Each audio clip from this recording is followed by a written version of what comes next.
미국과 이스라엘의 대이란 전쟁이 터지고 유가가 단 몇 주 만에 50% 폭등해 배럴당 $90를 돌파했습니다. 그리고 이 시점에 ARK 인베스트의 창업자이자 CEO인 캐시 우드는 그녀의 정기 시장 브리핑 인더 노우에서 투자자들이 주목해야 할 세 가지 핵심 변수를 꺼내들었습니다. 그것은 바로 중동 전쟁의 향방, 2,400조 원 규모 사모대출 시장의 균열, 그리고 45년 전 PC의 등장과 똑같은 충격을 만들어내고 있는 인공지능의 등장인데요. 먼저 이란 이야기부터 시작하겠습니다. 퍼드슨 연구소를 비롯한 여러 전문 기관들의 분석에 따르면 이란이 발사하는 미사일과 드론의 수가 무려 90%나 감소했습니다. 이것이 무엇을 의미하는지 생각해 보셔야 합니다. 이란의 군사적 영향력이 급격히 약해지고 있다는 신호입니다. 그렇다면 이제 어떤 일이 벌어질까요? 이란 내부에는 고학력의 젊은 세대가 있습니다. 이들은 오랫동안 억압적인 체제 아래 억눌려 왔습니다. 미국에서 두 번의 서로 다른 행정부가 집권하는 동안에도 이 젊은이들은 자유를 향한 저항을 멈추지 않았습니다. 마치 용수철처럼 말이죠. 꾹꾹 눌려있던 용수철이 해방의 순간을 기다리고 있는 겁니다. 흥미로운 점은 이미 UAE와 사우디아라비아는 이 변화의 물결을 먼저 읽고 있다는 것입니다. 이 두 나라는 석유 가격이 내려갈 것을 알고 있습니다. 자율주행차와 전기차 시대가 본격화되면 석유 수요는 줄어들 수밖에 없으니까요. 현재 배럴당 약 $90인 유가가 향후 5년에서 10년 안에 $50 아래, 어쩌면 훨씬 더 낮은 수준으로 떨어질 수 있다는 전망도 나옵니다. 그래서 이 두 나라는 지금 기술과 혁신 분야에 대규모 투자를 하고 있는 것입니다. 결국 현재 중동의 시나리오는 두 가지입니다. 지금과 같은 현상 유지, 아니면 기술 혁신을 기반으로 한 중동의 예상을 뛰어넘는 성장. 어느 쪽이 더 기대되시나요? 다음은 지금 시장에서 조용히 번지고 있는 불씨, 바로 사모대출 시장 이야기입니다. 현재 전 세계의 사모대출 시장의 규모는 약 1조 8천억 달러, 우리 돈으로 약 2,400조 원에 달합니다. 어마어마한 규모죠. 문제는 이 시장에 균열이 생기기 시작했다는 겁니다. 최근 몇몇 기업들의 파산 소식이 연이어 터져나왔고 그중 하나는 명백한 사기 사건이었습니다. 그러자 시장 전체가 흔들리기 시작했습니다. 가장 상징적인 사례를 말씀드리겠습니다. 세계 최대 자산운용사인 블랙록이 자사의 대형 사모대출 펀드에서 인출 요청이 들어왔을 때 요청된 9.3%가 아닌 단 5%만 허용했습니다. 절반도 안 되는 금액만 돌려준 겁니다. 왜 이런 일이 생겼을까요? 많은 투자자들이 연 10에서 12%의 배당 수익률을 보장한다는 말에 이 펀드들을 마치 채권처럼 안전한 상품으로 인식하고 있었습니다. 그런데 생각해 보세요. 국채금리가 4%인 시대에 12% 수익을 보장한다는 건 그만큼 어딘가에 위험이 숨어 있다는 뜻입니다. 공짜 점심은 없다는 오래된 진리가 다시 한번 증명되고 있는 겁니다.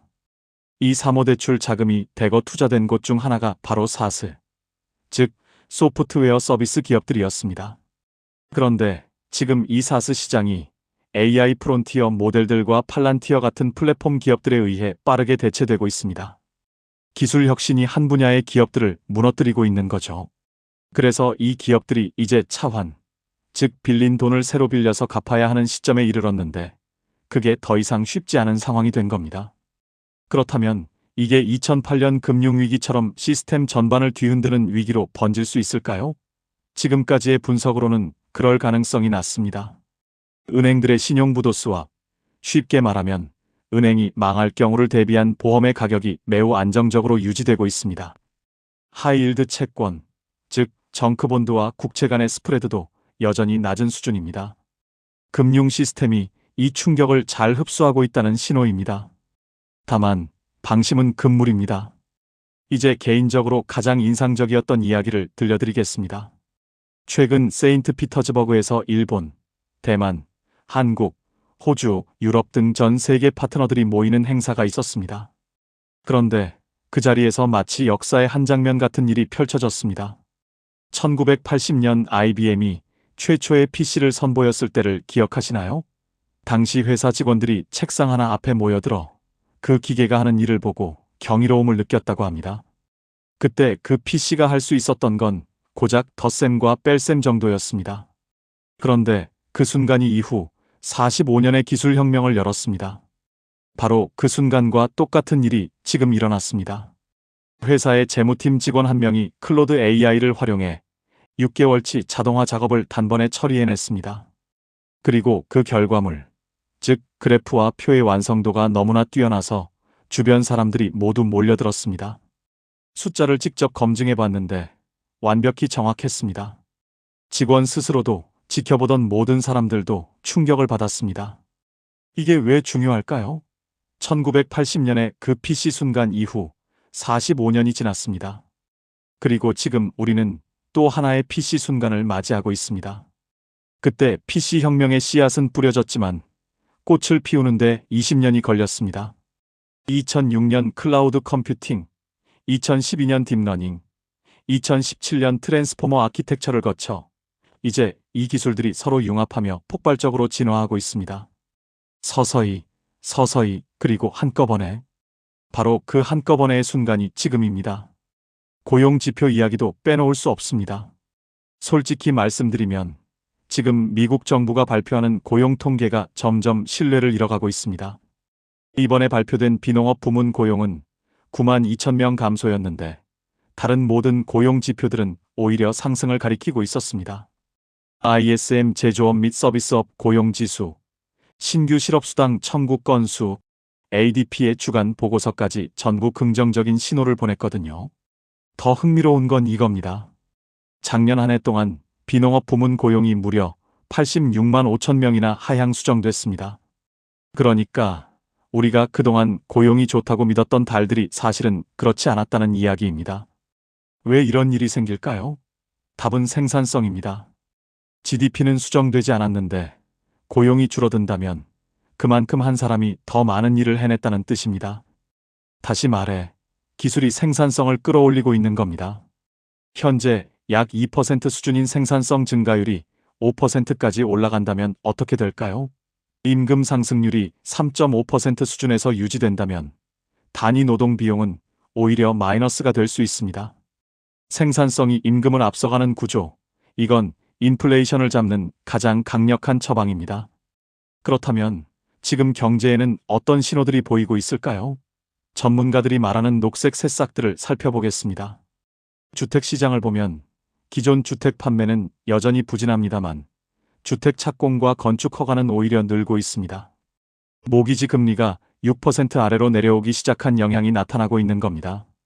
항공기와 국방을 제외한 핵심 자본재 주문은 월별로 꾸준히 늘고 있고 연율로 환산하면 10%에 가까운 성장세입니다. 데이터 센터 투자가 주도하고 있고 다른 분야도 서서히 따라붙고 있습니다. 산업 생산도 월 0.7% 증가, 연율로는 8에서 9%에 달합니다. 이 수치도 나쁜 날씨 때문에 오히려 실제보다 낮게 나온 것일 수 있어 더 고무적입니다. 자동차 판매도 연율 1,570만 대로 예상을 뛰어넘었습니다. 인플레이션도 눈여겨보시기 바랍니다. 소비자 물가는 월 0.2%, 연율 2.4%로 예상보다 낮게 나왔습니다. 민간 실시간 물가지수인 트루플레이션은 이미 약 1% 수준으로 낮아져 있습니다. 소매 판매 증감률이 마이너스 0.2%이지만 물가 하락률도 0.2%여서 실질 구매력은 오히려 유지된 셈입니다. 겉보기에는 나쁜 지표처럼 보여도 실질적으로는 버텨내고 있는 겁니다.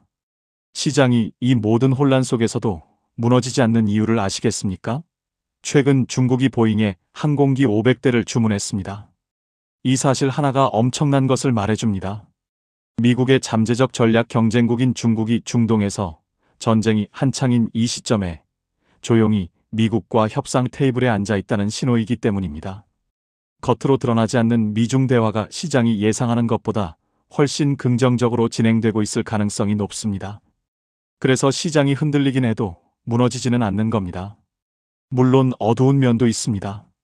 16에서 24세 청년 실업률이 9.5%에 달합니다. 자동차 연체율은 2008년 금융위기 수준에 육박합니다. 식품 물가는 코로나 이전보다 여전히 30% 높습니다. 저소득층의 생활은 여전히 팍팍합니다. 그런데 여기서 흥미로운 시각이 있습니다. 청년 실업을 위기로만 보지 않는 겁니다. 지금 일자리를 찾지 못하는 시간 동안 AI를 집중적으로 공부하는 청년들은 취업 후 조직 내에서 누구보다 빠르게 리더십을 발휘할 수 있습니다. 실제로 현장에서 젊은 직원들이 클로드, 챗GPT, 그록을 활용해 새로운 것을 만들어내는 걸 보며 완전히 충격받았다는 말을 내뱉는 것을 보면 이 세대가 다음 물결을 이끌 것이라는 기대가 생깁니다. 마지막으로 가장 중요한 질문으로 돌아가겠습니다. 사모대출의 위기가 은행 시스템으로 번질 것인가? 지금까지 나온 신호들은 아니오를 가리킵니다. 주요 은행들의 신용부도 수합은 매우 안정적입니다. 정크본드와 국채 간의 금리 스프레드도 역대 최저 수준에 가깝습니다. 드라마틱한 헤드라인들이 쏟아지는 것에 비하면 신용시장은 놀라울 만큼 차분합니다. 물론 언제든 상황은 달라질 수 있습니다. 유가 변동, 지정학적 리스크, 예상치 못한 파산 등 변수는 항상 존재합니다. 하지만 큰 그림을 보면 기술 혁신이 만들어내는 생산성 향상, 그리고 그로 인한 인플레이션 억제라는 구조적 변화가 서서히 힘을 발휘하고 있습니다. 서서히, 그러다 한꺼번에. 그 한꺼번에의 순간을 우리는 지금 목격하고 있는지도 모릅니다.